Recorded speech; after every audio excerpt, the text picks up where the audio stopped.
La cérémonie de clôture du Webcamp Jeunes National sur l'éducation à la santé et à la vie saine pour le renforcement de capacités des adolescents et des jeunes sur diverses thématiques a eu lieu, le mardi 11 décembre 2021, au siège de l'EBEF, à Abidjan-Treichville.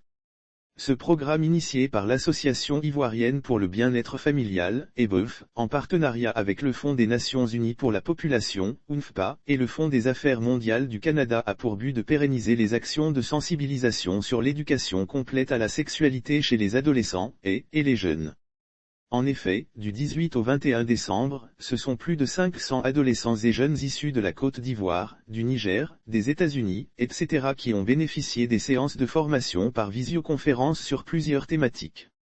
Il s'agit entre autres, de l'estime de soi et la confiance en soi, les grossesses non désirées et grossesses précoces, les IST/VIH/SIDA, l'hygiène menstruelle, la drogue, l'entrepreneuriat, et les fake news.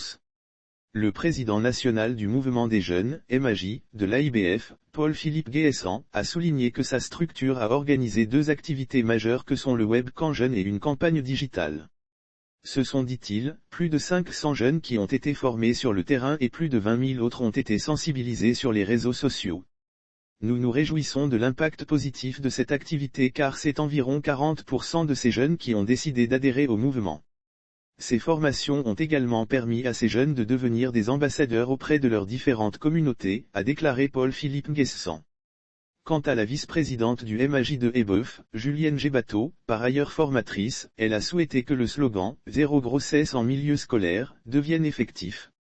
Et d'ajouter que l'objectif de ces programmes de formation est de permettre à chaque jeune en Côte d'Ivoire d'avoir des comportements sains et responsables. Notons que ce camp s'inscrit dans le cadre de la mise en œuvre du projet « Droit à l'éducation inclusive et au maintien des filles à l'école ».